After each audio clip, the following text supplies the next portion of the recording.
Once upon a time, there was a baby, and someone who loved the baby very much.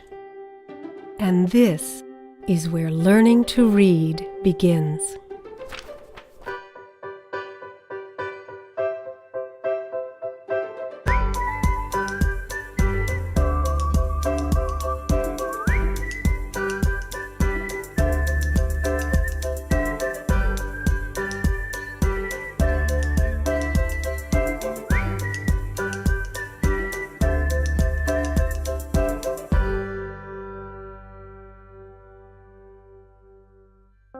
Reading this book together is no ordinary experience.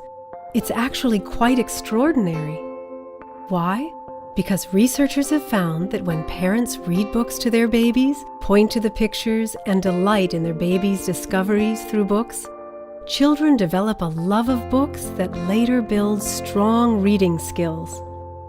What's the connection? It turns out that the more words children hear and come to understand, the more words they can say, and the better their vocabulary and reading skills are likely to be. When you stop and think about it, young children hear their parents say a lot of words every day, and it adds up.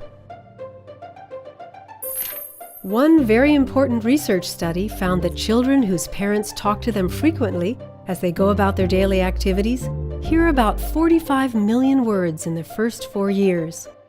In families that don't talk as much, young children only heard about 13 million words.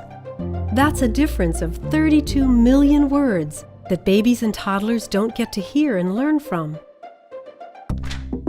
So one of the most important ways you can help your child develop strong communication skills and eventually learn to read is to have fun talking with him and sharing books with him, starting at birth.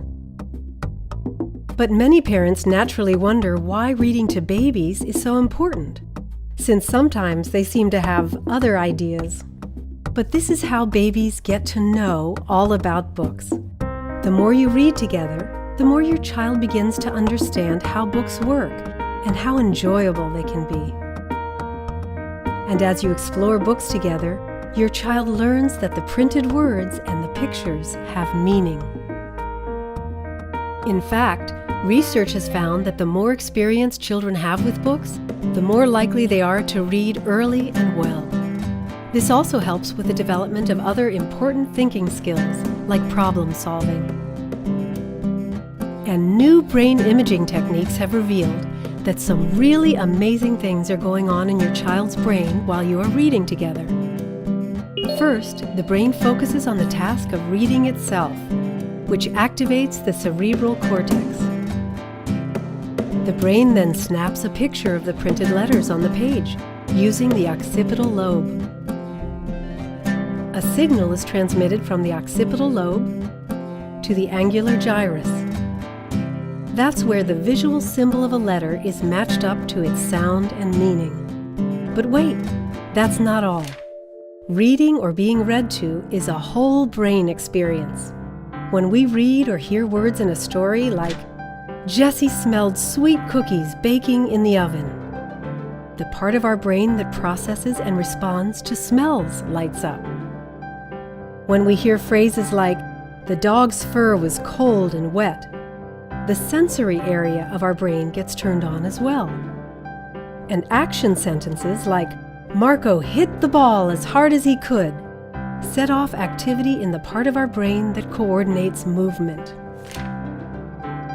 What researchers have found is that there is quite a lot of overlap in the brain networks that are used to understand stories and the brain networks used to make sense of our interactions with the people in our lives.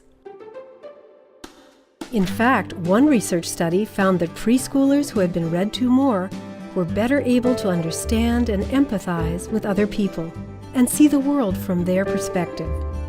This develops some very important cognitive and social-emotional skills.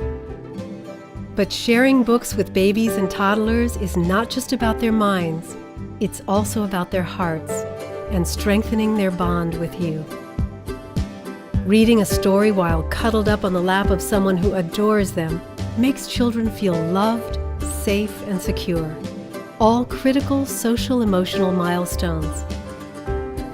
This kind of parent-child interaction makes children feel good about themselves and feel good about their connection with the people they love most, you. So this story ends where it began, with a child and someone who loves him. But it doesn't look so ordinary anymore, does it? By reading and talking with your little one, beginning from birth, you are making extraordinary things happen in your child's brain. You are not just building literacy skills, you are also nurturing thinking skills and language skills, and helping your child build positive relationships with others. That's a lot to get out of a book, especially one with teeth marks.